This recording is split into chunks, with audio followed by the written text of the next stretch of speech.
En este momento estamos en el piso junto a Álvaro Sicarelli, a quien le agradezco nuevamente que se haya acercado a Radiosónica, y me pareció muy interesante hablar con él como un adelanto del programa que se viene en Radiosónica. Va a ser el primer programa internacional que vamos a tener en los 11 años de la radio. Va a hablar con embajadores, con funcionarios extranjeros, con representantes de los diferentes estados en la Argentina, y el programa internacional se va a llamar El Estado del Mundo. Sí, así es. ¿Qué tal? Un gusto estar de nuevo acá con ustedes y sí, muy contento en la preparación de este programa que lo que busca es hacer llegar a la audiencia un tema que en realidad siempre está circunscripto más al mundo académico o al microclima político y que indefectiblemente nos termina siempre imputando en nuestra vida cotidiana, que es la posición de Argentina en el mundo y la visión del mundo sobre la Argentina, ¿no? Y sus actores. Es bueno hablar de la experiencia que él tiene para hacer este programa, porque él ha dado clases muchas veces de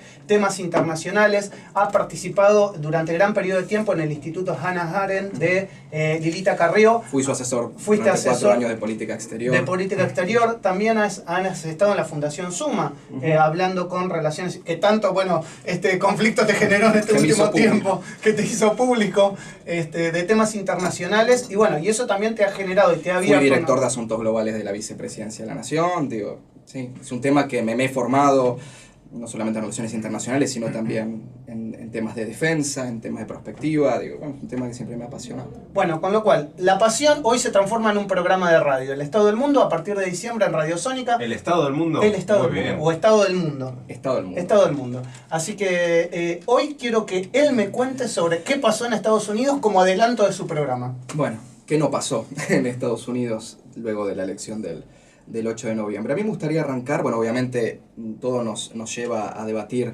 sobre la elección de Donald Trump, el candidato impensado y hoy el presidente electo impensado por gran parte de los analistas, del establishment internacional, del sistema político norteamericano. Pero a mí me gustaría arrancar en primer lugar analizando por qué pierde Hillary Clinton. Y antes que nada, quiero aclarar que quien nada más me ha seguido en las redes sociales, yo hubiera sido un absoluto y convencido votante de Hillary Clinton si hubiera tenido la posibilidad de votar en las elecciones norteamericanas. La mayoría de los argentinos, ¿no? Seguramente. Creo que sí. Sí. Muy peculiar en un país que hay un alto porcentaje de antinorteamericanismo. Digo, Argentina es uno de los países con mayor nivel de antinorteamericanismo del mundo. Tema para analizar en el tema para programa analizar, también. sí, seguramente va a ser, no sé si del primer programa, vamos a tener un invitado bastante especial, así que seguramente ya si me decís el nombre, ya me no lo voy a decir, pero es un No lo personaje vemos. sumamente interesante para poder analizar justo ese tema.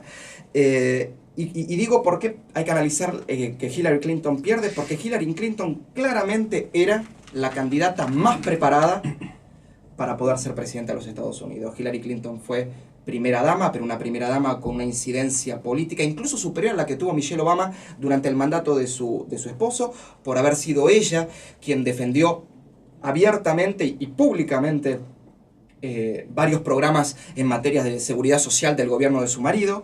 Fue senadora por Nueva York, electa en uno de los peores momentos de la historia norteamericana, que fue meses antes del 11 de septiembre, arrasando electoralmente en un distrito muy importante como es el estado de New York, y fue secretaria de Estado durante 4 años, que sería la canciller, o sea, la encargada de las relaciones exteriores y de la política exterior del segundo gobierno de Barack Obama. Ahora, ¿por qué pierde una mujer con todos estos laureles, ¿no? Yo creo que en primer lugar, el gran tema que tuvo Hillary y sus estrategas fue haber creado una campaña defensiva. Ella sentía que tenía que defenderse siempre de sus oponentes. Lo hizo con su contendiente en la primaria del Partido Demócrata, el senador por Vermont Bernie Sanders, al cual ella constantemente lo acusaba de ser un representante, y adhiero, un representante de políticas públicas inviables para la economía norteamericana y para el sistema político. Pero digo, en vez de ser propositiva, en realidad lo que ella decía es, si viene él va a ser peor. Sí, fue defensivo, digamos. Exactamente, fue defensivo. Muchísimo más cuando gana la interna y tiene que ponerse frente a Donald Trump. Digo, la escala en la acción defensiva aumenta enormemente. Después, ella incurrió muchas veces, siendo ella víctima también de eso, de descalificaciones personales hacia sus oponentes. En algún punto decía, bueno, Bernie Sanders tiene casi 10 años más que yo, las posibilidades de que casi se muriera en el mandato son mucho más altas. De Trump, bueno, todas las cosas que conocemos, que misógino, que, bueno, lo que se sabe, ¿no? Que fue mal marido, mal padre, bueno, un montón de descalificaciones de carácter personal. Por otro lado, algo que fue central, la lejanía con el elector joven. Y ahí falló muchísimo la estrategia, y lo analizan mucho las estrategias en las redes sociales sí, por parte de Hillary Clinton. El votante joven no terminaba de entender qué terminaba de representar Hillary Clinton más que ser lo contrario a. Sí, como una política del siglo XX que no se ayornó al siglo XXI. Exactamente, la frase es la correcta. Además de ser ella, si bien una mujer muy agradable a la vista, en el sentido que es muy acicalada, una mujer muy de rostro americano, es una mujer que presenta una imagen distante y fría frente a quien puede observarla. Comparto, yo no me veo sacando una selfie, por ejemplo, con Hillary Clinton. Además te imaginas que ella en la foto va a tener la sonrisa como botoxeada, ¿no? Como dura, firme, fría, ¿viste? Como que se te pone al lado y no transmite espontaneidad, que creo que en el americano de hoy es un factor muy importante. Y después acá hice un análisis estadístico que tiene que ver con que ella perdió en relación a la campaña de Obama del 2012, un porcentaje de un electorado que era importante para los demócratas. Por ejemplo, votantes claves, ¿no? Los afroamericanos. Los afroamericanos en esta elección representaron el 12% de los votantes.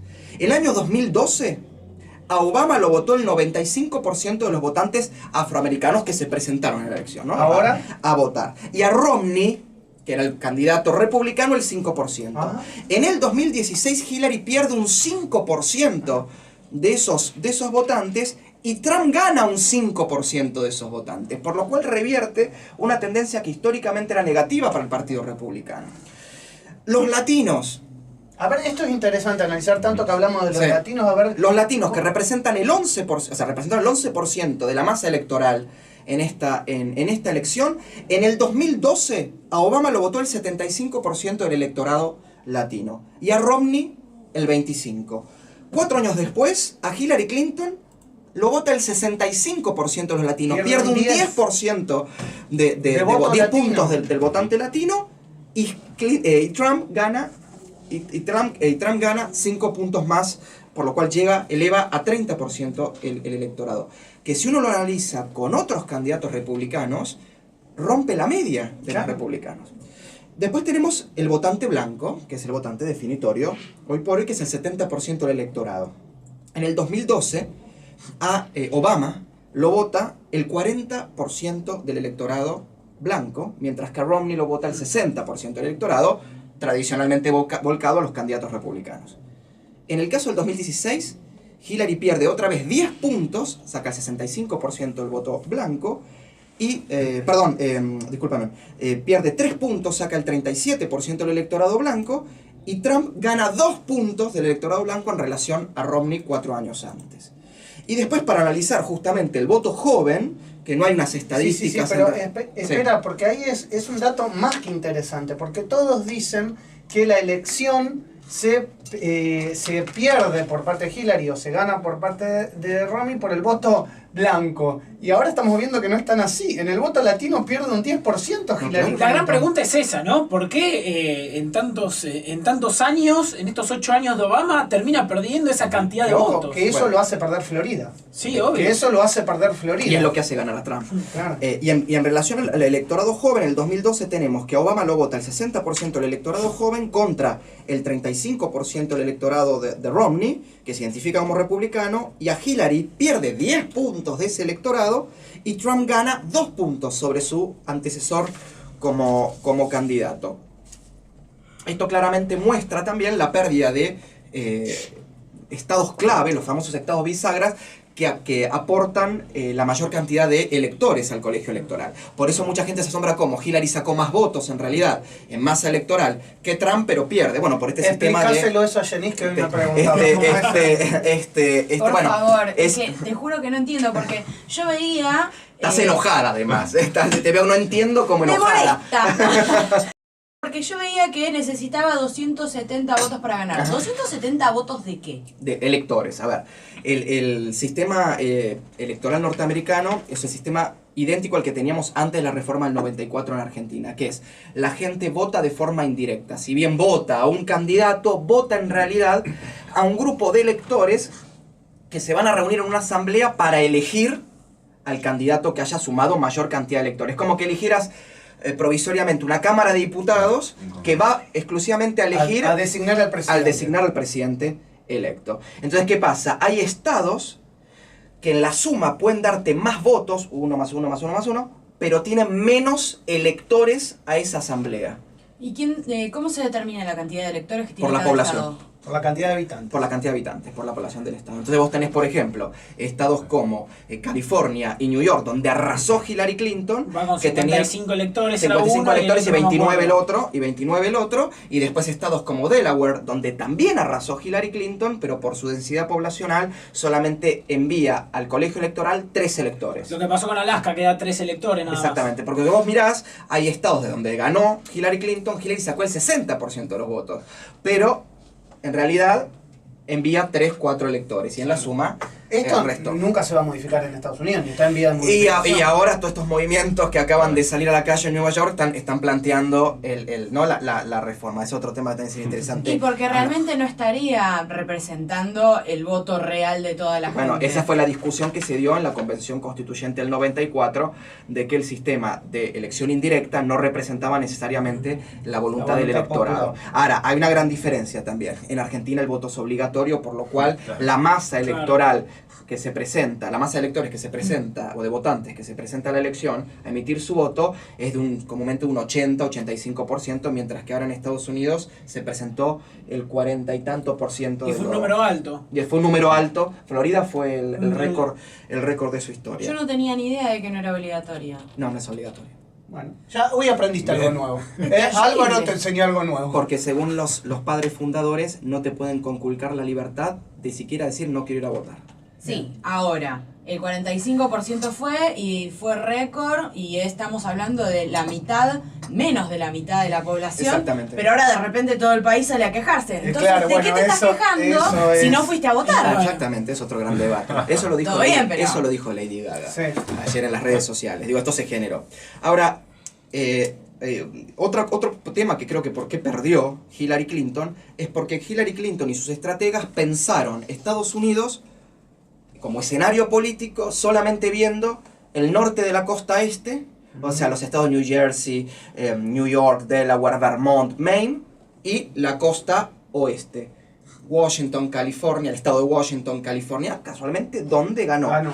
Que es un electorado, y esto no es ofensivo, por favor, no quiero que después digan que esto es peyorativo, es un electorado más sofisticado a la hora de analizar su voto. Un electorado que analiza el currículum del candidato, un estado que se guía mucho por la influencia de los medios de comunicación y de las editoriales de apoyo o no a un candidato, de las plataformas de los partidos políticos, mientras que lo que se conoce como la América profunda, que es el centro y el sur de los Estados Unidos, Trump arrasó. Y no es casual, por eso la diferencia de electores que terminaron teniendo. Hillary terminó teniendo 232 electores, mientras Trump llegó a cosechar 300, si no me equivoco, 308. Diferencia. Ahora, otra cosa también que es terrible para Abismal. otra cosa que creo que es terrible para Hillary Clinton. Hillary Clinton fue la peor de los últimos 3 candidatos demócratas que perdieron, Al Gore en el 2000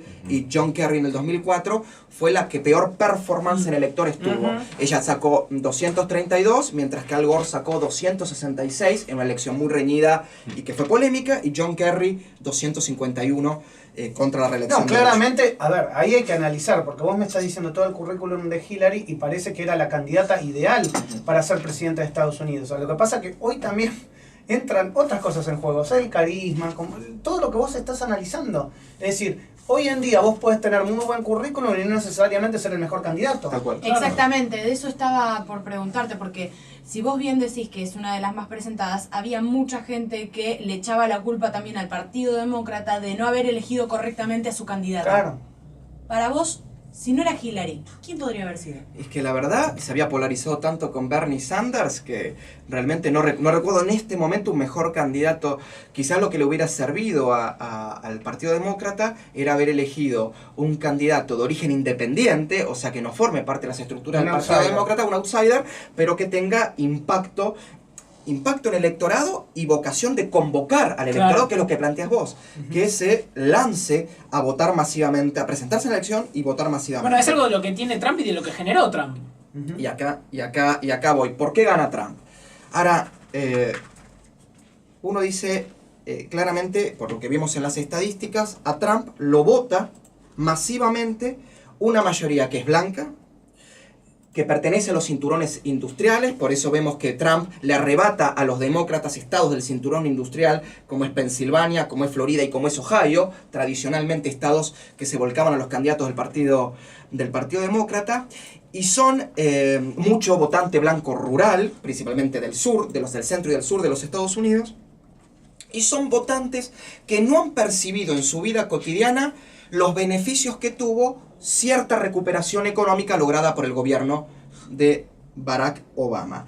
Y si yo tuviera que identificar a ese votante, es ese votante norteamericano que termina la escuela, el high school, la escuela secundaria, y su primera decisión es decir, voy a buscar trabajo en la fábrica de mi pueblo porque a la universidad no puedo ir porque es muy cara. Exacto. O peor, o incluso, no puedo ir ni siquiera a la universidad de mi estado.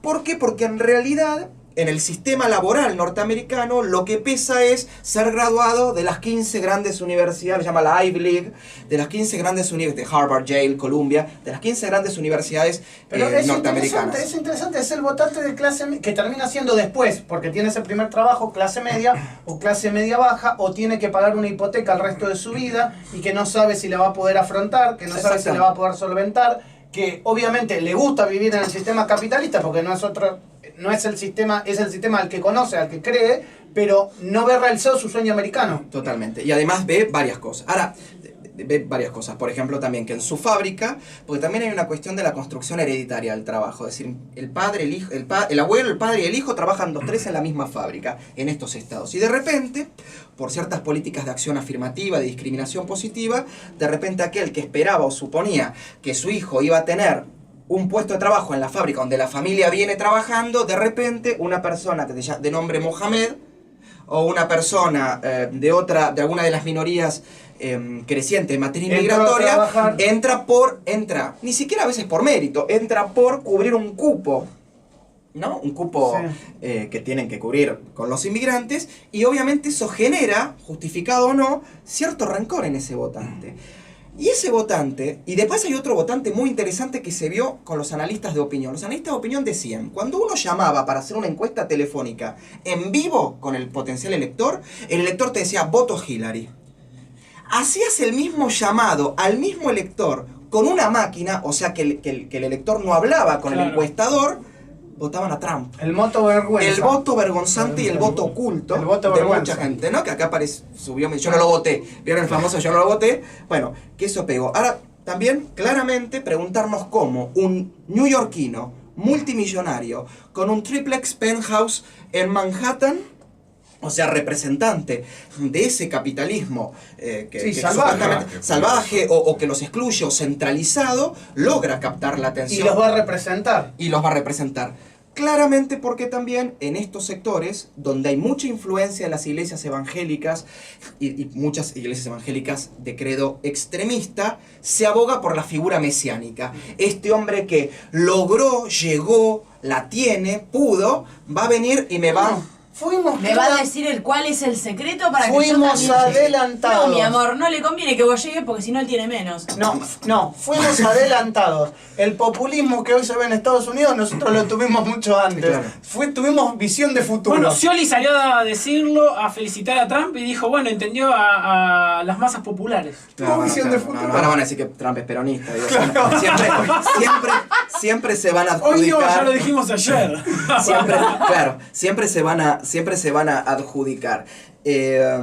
Otro punto que también me parece interesante y que es importante vincularlo a nivel global es que ese votante tiene un desprecio total por la figura del burócrata que está en Washington, ¿no? Esta cosa de aquel que está sentadito en una banca o en un despacho oficial en Washington, D.C., en la capital, y que dirige los destinos de un territorio que tiene 3 usos horarios, ¿no? Con 50 estados y con más de 300 millones de habitantes, y él mira y toma con el tablero de control. Algo que no podemos desligar de lo que sucedió en Europa, cuando el principal discurso de los antieuropeos era que no nos gobierne más Bruselas, sede de la Unión Europea, y lo que llevó a que el Brexit, los británicos se volcaran en la decisión de excluir, o sea, de generar la salida de Gran Bretaña de la Unión Europea. Y ahora un poco como para...